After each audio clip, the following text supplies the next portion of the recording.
दोस्तों, पूरी दुनिया डोनाल्ड ट्रंप के खिलाफ हो गई है। मुसीबत डोनाल्ड ट्रंप की बढ़ चुकी है इतनी क्या पूरी दुनिया में आप जानते हैं कि ईसाई समुदाय भारी मात्रा में है। ईसाई समुदाय कोई कम नहीं है। आप भारत भूल जाइए, अगर आप यूरोप की बात करेंगे तो भारी मात्रा में आपको ईसाई समुदाय के लोग मिलेंगे।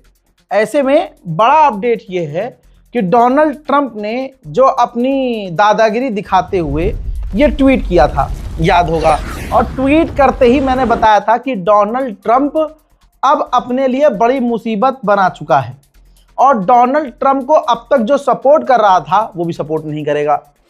वही हुआ दोस्तों। आम लोगों ने पूरी दुनिया में डोनाल्ड ट्रंप का विरोध तो किया, लेकिन नेशनल और इंटरनेशनल लेवल पर उनका विरोध होना शुरू हो गया। गुलाबी सुअर के खिलाफ कई देशों ने निंदा की, कई देश भड़क गए। जैसे इटली और स्पेन के प्रधानमंत्री, दोनों देशों के प्रधानमंत्री ने डोनाल्ड ट्रंप की सीधा सीधा निंदा की। जो डोनाल्ड ट्रंप से फालतू नहीं बोलते थे, उन्होंने सीधा सामने आकर डोनाल्ड ट्रंप की जो है आलोचना शुरू कर दी। उधर ईरान ने दिल जीत लिया। ईरान के पार्लियामेंट स्पीकर गलीबाफ ने डोनाल्ड ट्रंप के खिलाफ युद्ध छेड़ दिया कि ऐसे कैसे तुम ईसा मसीह का अपमान कर सकते हो। हजरात, साफ साफ कहा है कि पॉप के साथ मैं बेखौफ खड़ा हूं, कोई डर नहीं है। और रिपीट किया उन्होंने कि जो पॉप लियो ने कहा कि मुझे कोई डर नहीं है और आतंकवाद के खिलाफ और जो क्राइम अमेरिका इजराइल कर रहे हैं उनके खिलाफ बोलने में मुझे कोई डर नहीं है। उन्होंने आगे लिखा है गलीबाफ ने कि this slogan lights the path for all who refuse to stay silent on killing of innocent। यानी उन्होंने कहा कि देखा, ये होता है हक बयानी, ये होता है सच बोलना। आतंक के खिलाफ, इनोसेंट लोगों के मारे जाने के खिलाफ हक बयानी इसे कहते हैं। भाई, पॉप लियो को ईरान के पार्लियामेंट स्पीकर का समर्थन मिलना था कि ये बवाल और बड़ा हो गया। ईसाई समुदाय पूरी तरह से ईरान के लिए और दिल में इज्जत महसूस करने लगे। हजरत खामनाई ने ट्वीट किया है, खामनाई के अकाउंट से ट्वीट हुआ है कि जीसस ने भी कहा था कि आतंक और अन्याय के खिलाफ आवाज उठाओ। आज दुनिया देख रही है कि डोनाल्ड ट्रंप ने पॉप लियो का अपमान कर दिया। इन्होंने पॉप लियो की बात को सपोर्ट करते हुए कहा कि यही तो ऊपर वाले का आदेश है कि इंसानियत के रास्ते पर चलो, आतंकवाद और बच्चों को मारने वाले का साथ मत दो। तमाम ये चीजें एकदम से ये ट्रेंड पर आ गई। भाई, खामनाई की तरफ से ये ट्वीट उनके ऑफिशियल अकाउंट से, और फिर दुनिया के कई बड़े देश। डोनाल्ड ट्रंप को एहसास हुआ, अच्छा ये एहसास करने वाला सुअर नहीं था, तभी तो इसने अपने आप को ईसा मसीह समझ लिया। भाई, तौबा तौबा। फिर पूरी दुनिया ने तो, भाई इसके ऑफिशियल्स ने इसे समझाया कि अबे गुलाबी पागल हो गया क्या, कर क्या रहा तू? जो 1% सपोर्ट मिल रहा है ना, कहीं ऐसा ना हो हमारे देश में खुद ही ईसाई रहते हैं, कहीं ऐसा ना हो कि हमारी फौज हमारे खिलाफ। मतलब इंटेलिजेंस ने इसे समझाया और इसकी इतनी फटी कि इसने तुरंत राइट विंग की तरह अपने ट्वीट को डिलीट कर दिया। जी हां, उसने ये फोटो पोस्ट किया था, ये फोटो, ये ट्वीट, अब सोचिए, किसी देश का राष्ट्रपति, और वैसा राष्ट्रपति जैसा किसी को चाहिए नहीं, अकड़ू, आतंकी, गुंडा मवाली जैसा, घमंडी, ईगोइस्टिक। डोनाल्ड ट्रंप इतना प्रेशर में कि उसने अपना ये ट्वीट डिलीट कर दिया। यहां तक कि आइए ये देखिए, मीडिया ने घेरना शुरू कर दिया अमेरिका की। हमारी वाली तो नहीं घेर पाती है, हमारी वाली तो उसका मतलब मोदी जी जिधर होंगे वो उधर की बात करेगी, गोदी मीडिया। अब ये देखिए, ये इससे पूछा गया कि भाई तुमने ट्वीट किया था जीसस क्राइस्ट बनकर, पलट गया, कहता है नहीं, मुझे इस फोटो में लगा कि मैं डॉक्टर हूं, मुझे ऐसा लगा मैं डॉक्टर हूं और रेड क्रिसेंट के लिए काम कर रहा हूं। तो ये उसका तानाकशी है या बचने का एक उपाय। बहरहाल डोनाल्ड ट्रंप फंस गया। बहरहाल बात अगर गोदी मीडिया की है तो गोदी मीडिया पूरी दुनिया में जलील-ओ-खार हो चुका है। आपको याद है ना, एक और औरत है जिसका नाम चित्रा त्रिपाठी है। 2 करोड़ रुपये जो है इसका सालाना पैकेज है, 2 करोड़ रुपए। लेकिन इस गंदतरीन औरत, इसकी मेंटालिटी ये थी, अब तो माशाल्लाह तलाक हो गया इसका, बहुत मजे कर रही है। शादीशुदा होने के बाद आपको इसके वो बयान याद होंगे, वीडियो याद होगा, जिसमें किसी ने पूछा कि आप मैरिड हैं, तो ये कहती है मैरिड में सिर्फ घर के अंदर हूं, बाहर में सिंगल हूं। तो यहां से मेंटालिटी समझ में आ गई है। बाहर इसने रास्ते खोल दिए थे, बाहर आओ जो मर्जी करो, खुला है मेरा पिंजरा, आ जाओ मजे कर लो। और ये जो है दूसरे बयान में, आज याद होगा जब पाकिस्तान से हमारी जंग चल रही थी, तो आप मेंटालिटी देखिए, आप इनके सोर्स देखिए। मेरी तो कोई औकात नहीं है ना इनके सामने। हालांकि मेरे चाहने वाले कहते हैं भाई तुम्हारा पेशाब भी नहीं है गोदी मीडिया। ठीक है, ये मोहब्बत आप लोगों की मिल रही है, अच्छी बात है, लेकिन मैं ये सोचता हूं मेरी तो खुद की टीम इतनी बड़ी नहीं है, तब भी हमारी कोई फेक न्यूज नहीं हुई आज तक। 6 साल में एक भी झूठी खबर नहीं निकली हमारी। लेकिन आप ये देखिए, सिर्फ प्रोपागंडा करने वाले 2 करोड़ रुपये सालाना जिनका पैकेज है, ऑपरेशन सिंदूर में इनकी ये पत्रकारिता थी। मुनीर को कब्जे में लिया गया है, मुनीर को कब्जे में लिया गया है। सूत्रों के हवाले से खबर, बड़ी कैसा देश है ये पाकिस्तान भाई। आसिम मुनीर को हिरासत में लिया गया है। आप सोचिए, आर्मी चीफ है ये, आसिम मुनीर को हिरासत में लिया गया है। इस वक्त की बहुत बड़ी खबर एबीपी न्यूज पर आप देख रहे हैं। सुन लिया, देख, ये है आपका गोदी मीडिया। और आपको लग रहा है एक अमेरिकन मीडिया है, ठीक है, पूरी दुनिया के मीडिया देख लीजिए, और भारत की गोदी मीडिया को देख लीजिए। एक से एक भड़वागिरी करने वाले तथाकथित, जो पहले आरएसएस में थे और आज भी आरएसएस में हैं, वो नेशनल टेलीविजन पर बैठ के दलाली कर रहे हैं, और बहुत एक्सट्रीम लेवल की दलाली कर रहे हैं। हाल ये हो गया है इस मुल्क का कि अब मैं क्या बताऊं आपको, ये राहुल गांधी को अशोक श्रीवास्तव है ना, ऊंची जाति है, आपको पता है हमारे देश में जातिवाद कितना है, सरकारी चैनल पर बैठकर दलाली कैसे कर रहा है। ये सावरकर जो माफी वीर है, उसके लिए नेशनल टेलीविजन पर ऐसा भौंका है, सावरकर के समर्थक में कोई क्या भौंकेगा। और यहां इसकी औकात आपको दिख जाती है। ऐसा नहीं है कि ये मुसलमान समझ रहा है। आजकल के अल्लाह का शुक्र है डिजिटल मीडिया प्लेटफॉर्म है, जिसकी वजह से आज हमारे हिंदू भाई भी इस चीज को समझ रहे हैं कि भाई ये क्या चल रहा है, भाई इसे पत्रकारिता कहते हैं। लेकिन शर्म आनी चाहिए कांग्रेस को कि राहुल गांधी को नेशनल टेलीविजन पर क्या क्या इस भांडगिरी करने वाले पत्रकार ने बोला, तथाकथित पत्रकार, लेकिन एक भी एफआईआर कांग्रेस की पार्टी ने नहीं की है। चक्कर क्या है भाई, समझ से परे है। सुनिए, तब तक आप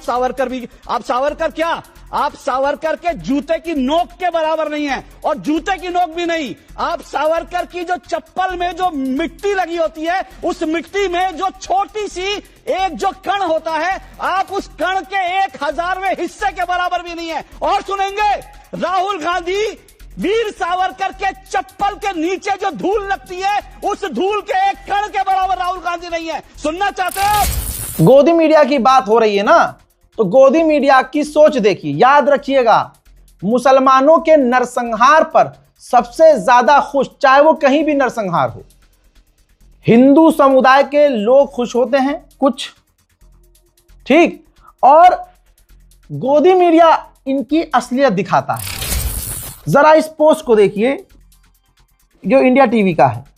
ज़ायनिस्ट इजराइल ने 2000 से ज्यादा इंसानों की हत्या कर दी, और रजत शर्मा का इंडिया टीवी उस खबर को चटखारे लेकर लिख रहा है कि गदर, कत्लेआम को ये गदर लिख रहा है। सोचिए, इजराइल ने मचाया गदर, लेबनान में मरने वालों की संख्या हुई 2055 लोगों का नरसंहार किया, और इंडिया टीवी लिख रहा है कि इजराइल ने गदर मचा दिया। समझ रहे हैं आप? तो इजराइल के नरसंहार को हीरो की तरह पेश किया जा रहा है गोदी मीडिया में।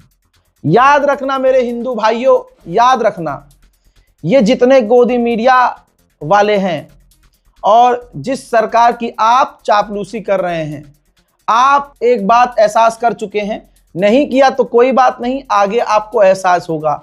आज की तारीख में जो आप लोग इन गोदी मीडिया को, इस एक सरकार को, एक पॉलिटिकल पार्टी को सपोर्ट करते हुए मुसलमानों के खिलाफ नफरत में डूबे हैं, एक दिन आप खुद इस नफरत का शिकार होंगे।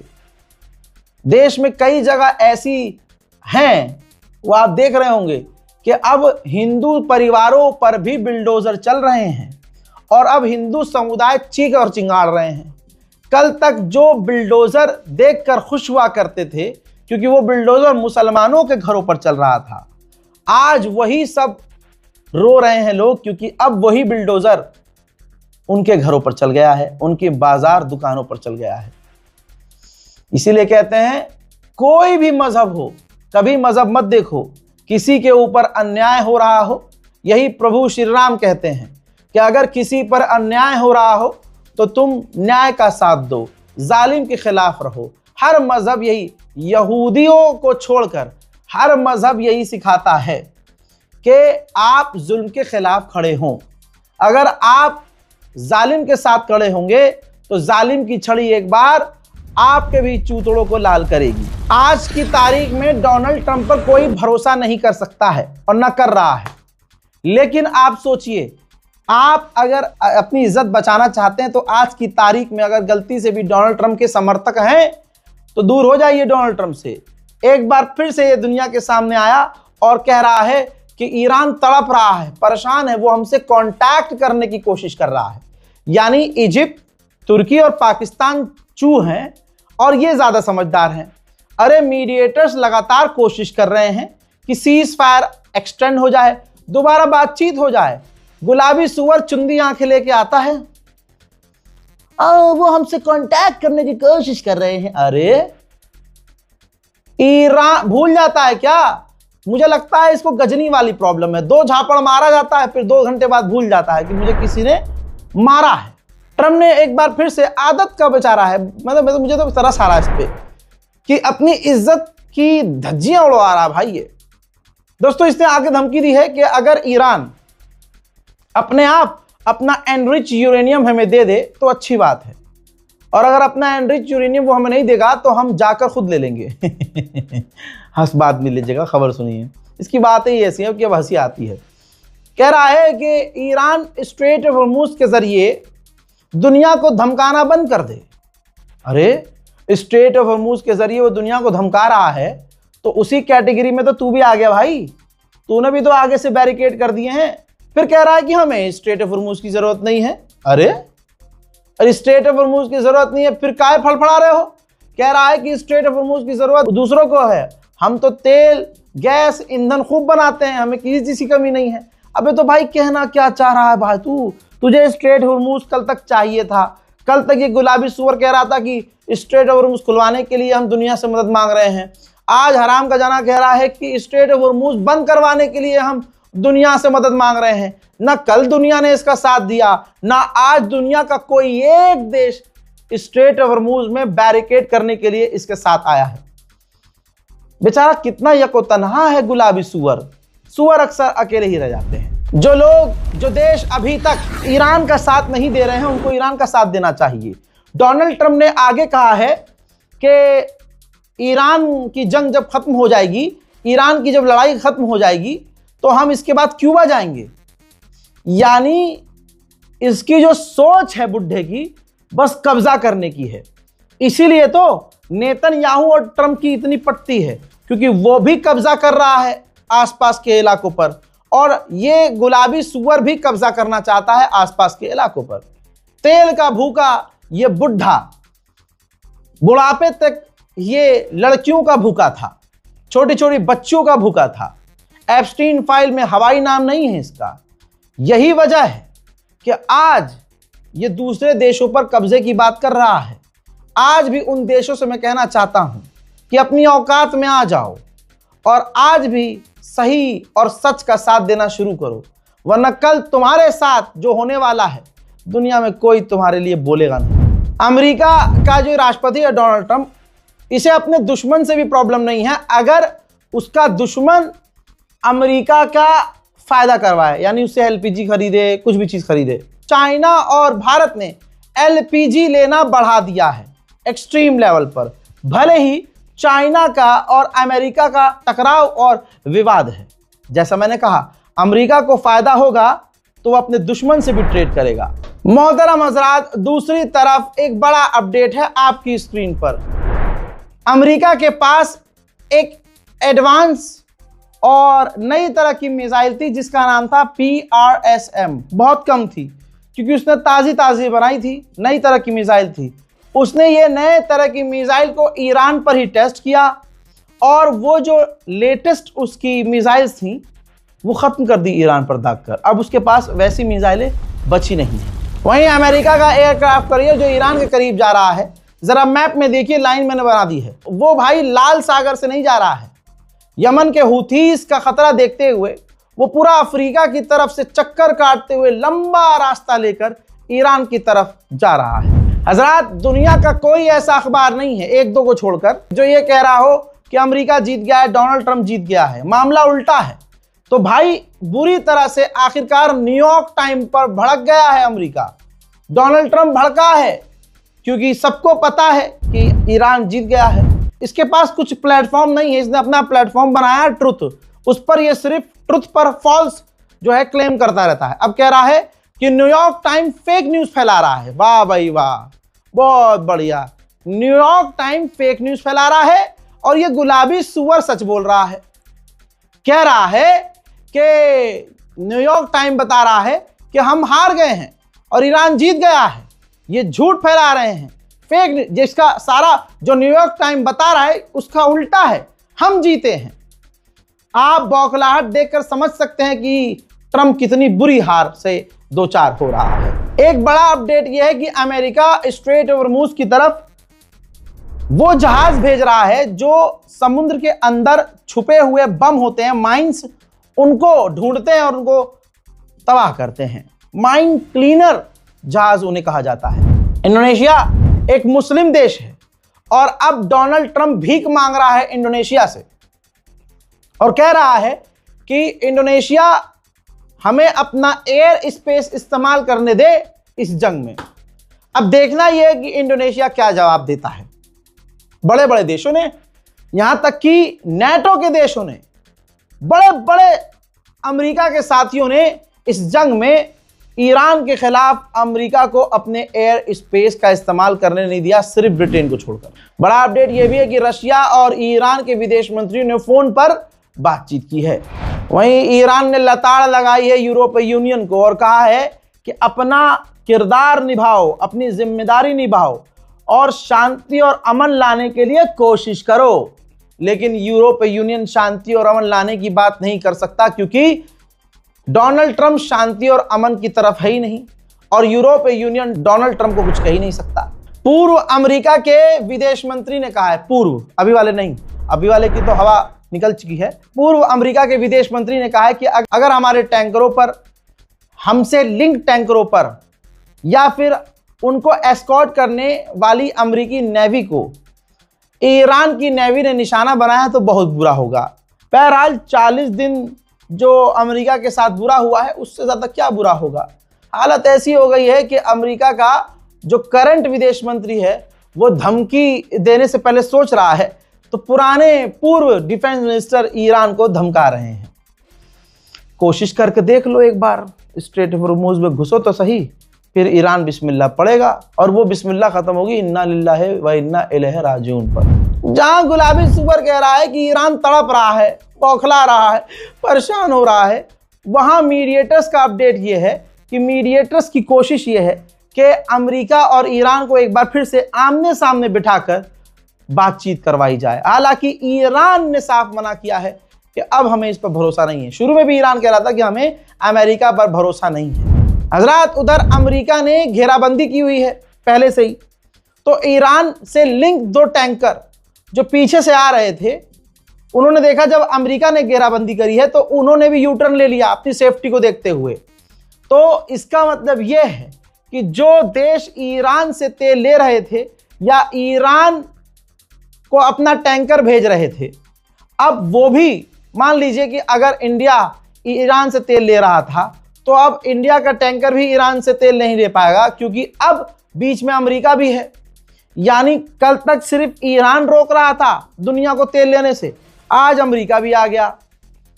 तो इस जंग में नुकसान तो दुनिया का हो रहा है और होगा, और दुनिया में गैस, ईंधन, तेल और एनर्जी महंगी होने वाली है। उधर यूएई के राष्ट्रपति पिटा कर जो है बहरीन पहुंचे हैं। एक पिटा हुआ दूसरे पिटे हुए के पास जाएगा तो बड़ी हिम्मत मिलती है। तो यूएई के राष्ट्रपति इस वक्त बहरीन में हैं और जो कुछ भी ईरान ने इनके साथ किया है उस पर चर्चा कर रहे हैं। मेरे दोस्तों, इस रिपोर्ट को शेयर करना मत भूलिएगा। और ये टेबल पे बैठा नहीं हूं मैं, ये टेबल सिर्फ सहारे के लिए लगा ली है कि ऐसे टेक लगा लूं, क्योंकि भाई कभी 40 दिन 24-24 घंटे काम करके देखिएगा तो आपको एहसास होगा कि मेहनत किसे कहते हैं। और जिस्म भी साथ देना बंद कर देता है, दिमाग काम करना बंद हो जाता है, और यहाँ सारा खेल दिमाग का है। मेरे चेहरे के एक्सप्रेशन को अब कौम पढ़ लेती है, अपने लोग पढ़ लेते हैं कि हाँ थका हुआ इंसान है, आज तबीयत खराब है। और जितनी बार आपने पकड़ा है मेरे चेहरे को, हर बार आपने सही पकड़ा है। ये बात अलग है कि मैं वीडियोस में बहुत कम बताता हूँ अपने बारे में। अब लोग इतनी मोहब्बत करते हैं कि मुझे बताने की ज़रूरत नहीं पड़ती है। माशाल्लाह लोग खुद ही समझ जाते हैं। बस तमाम चीज़ों के बाद भी यही मांगता हूँ आप लोगों से कि अपनी दुआओं में मुझे याद रखें, क्योंकि आपकी दुआओं की वजह से अब तक मैं आपके सामने खड़ा हूँ, और आपकी दुआओं का ही ये असर है कि हर मुसीबत से मैं बचा हूँ। इस रिपोर्ट को शेयर कीजिए, दुआओं में याद रखिए। वस्सलाम।